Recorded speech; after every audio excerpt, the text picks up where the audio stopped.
আসসালামু আলাইকুম সম্মানিত মাছ চাষি ভাই বন্ধুগণ, আপনারা আমাদের ভিডিওর মধ্যে দেখতে পাচ্ছেন 2025 সালের অরিজিনাল মনোসেক্স তেলাপিয়া মাছের পোনা। আজকে আমি আপনাদের সামনে এই মনোসেক্স তেলাপিয়া মাছ সম্পর্কে কিছু কথা বলবো। আশা করি এই কথাগুলো আপনাদের জন্য খুব উপকার আসবে। সর্বপ্রথম কথা হচ্ছে, আমরা যদি অরিজিনাল মনোসেক্স তেলাপিয়া মাছ চিনতে চাই সেই ক্ষেত্রে আমাদের জন্য কী করতে হবে।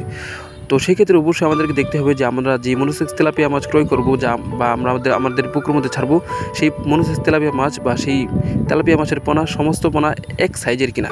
যদি দেখা যায় যে এই মাছের মধ্যে আপনার 100% থেকে 90% মাছ আপনার এক সমান বা এক সাইজের, তাহলে বোঝা যাবে এটা অরিজিনাল মনোসেক্স তেলাপিয়া মাছের পোনা। প্রখান্তরে যদি আপনারা দেখতে পান যে মনোসেক্স তেলাপিয়ার মধ্যে ছোটো বড়ো রয়েছে, অর্থাৎ আপনার 100% থেকে যদি দেখেন 60% বা আপনার 70%-এর মধ্যে আপনার ছোটো বড়ো থাকে, তাহলে বোঝা যাবে যে এটা অরিজিনাল মনোসেক্স তেলাপিয়া মাছ নয়। এবার চলুন আমরা আলোচনা করি এই মনোসেক্স তেলাপিয়া মাছ আমরা কীভাবে চাষ করব। তো আমরা জানি এই মনোসেক্স তেলাপিয়া মাছ যে কোনো পুকুরের মধ্যে স্বাভাবিকভাবে চাষ করা যায়, তবে পুকুরে ছাড়ার পূর্বে পুকুরটাকে মেরামত করতে হবে। কীভাবে মেরামত করব?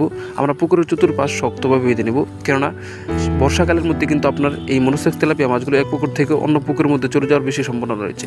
আরেকটি বিষয় হচ্ছে, আমরা যদি এই মনোসেক্স তেলাপিয়া মাছ যে পুকুরের মধ্যে ছাড়বো, সেই পুকুরের আশপাশে যদি কোনো গাছপালা থেকে থাকে, সেই গাছপালাগুলো কেটে দেবো বা সেই গাছপালাগুলোর ডালপালা কেটে দেবো, যেন পুকুরের মধ্যে কোনো ধরনের ময়লা আবর্জনা না পড়ে। কেননা ময়লা আবর্জনা পড়ার কারণে কিন্তু আপনার পুকুরের মধ্যে গ্যাস হওয়ার ফলে মাছ কিন্তু ধ্বংস হওয়ার সম্ভাবনা রয়েছে।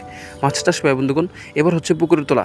এই মাছগুলো যেহেতু যে কোনো প্রতিকূল অবস্থায় যে কোনো পরিবেশে বেঁচে থাকতে পারে, সেক্ষেত্রে অবশ্যই আমাদের পুকুরের তলার মধ্যে মিডিয়াম আকারের কাদা রাখতে হবে। মাছ চাষি ভাই বন্ধুগণ, কাদা এই পুকুরের মধ্যে দেওয়ার পূর্বে আমরা যখন এই পুকুরের মধ্যে পানি প্রবেশ করাবো, সেই ক্ষেত্রে কিন্তু আমাদেরকে অবশ্যই পানিটিকে ভিটামিনযুক্ত করতে হবে। তো কীভাবে ভিটামিনযুক্ত করব? তো আমরা যখন এই পুকুরের মধ্যে পানি প্রবেশ করাবো, তার পূর্বে আমরা পুকুরের মধ্যে চুনা এবং সার ছিটিয়ে দেবো। সার ছিটিয়ে দেওয়ার পর মই দিয়ে টেনে দেবো এবং এরপর আমরা পুকুরের মধ্যে পানি প্রবেশ করাবো। তারপর যখন দেখবো আমাদের পুকুরের পানি আপনার একটি কালারফুল, অর্থাৎ সবুজের মধ্যে যখন একটি কালার চলে আসবে, তখন বোঝা যাবে যে এই মাছগুলো এই পানির মধ্যে মনোসেক্স তেলাপিয়া ছাড়ার উপযোগী এই পানিগুলো হয়েছে। মাছ চাষ ভাই বন্ধুগণ, এবার হচ্ছে এই মনোসেক্স তেলাপিয়া মাছের খবর, যেটা খুব গুরুত্বপূর্ণ বিষয়। মাছ চাষ ভাই বন্ধুগণ, আমরা অনেকে মনে করে থাকি যে মনোসেক্স তেলাপিয়া মাছ আমরা 3 থেকে 3.5 মাসের মধ্যে বাজারজাত করব।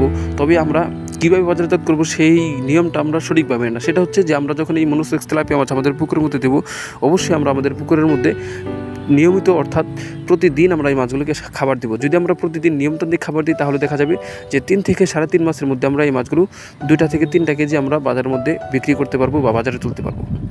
মাছ চাষ ভাই বন্ধুগণ, আরেকটি বিষয় হচ্ছে যে এই মনোসেক্স তেলাপিয়া মাছের ভালো জাত। তো সেক্ষেত্রে অবশ্যই আমাদেরকে দেখতে হবে যে আমি আপনাদেরকে পূর্বে যে নিয়মটি বললাম, সেই নিয়মের ভিতরে যদি মাছগুলো পড়ে, তাহলে আমরা বুঝতে পারবো যে এগুলো অরিজিনাল মনোসেক্স তেলাপিয়া মাছের পোনা। মাছ চাষ ভাই বন্ধুগণ, আপনারা আমাদের ভিডিওর মধ্যে দেখতে পাচ্ছেন এই মাছগুলোতে 2025 সালের অরিজিনাল মনোসেক্স তেলাপিয়া মাছের পোনা। আপনারা দেখতেই বুঝতে পারছেন এই মাছগুলো কেমন। আমাদের এই মাছগুলো আপনার 100% মনোসেক্স তেলাপিয়া মাছের পোনা। এই মাছগুলো আমরা সারা বাংলাদেশে যে কোনো প্রান্তে হোম ডেলিভারি দিয়ে থাকি। আপনারা কিন্তু চাইলে এই মাছগুলো আমাদের কাছ থেকে সংগ্রহ করতে পারেন। মাছ চাষ সম্পর্কে যে কোনো তথ্য ও পরামর্শ জানতে চাইলে আমাদের হোম স্ক্রিনে দেওয়া নম্বরে যোগাযোগ করতে পারেন। ধন্যবাদ সবাইকে।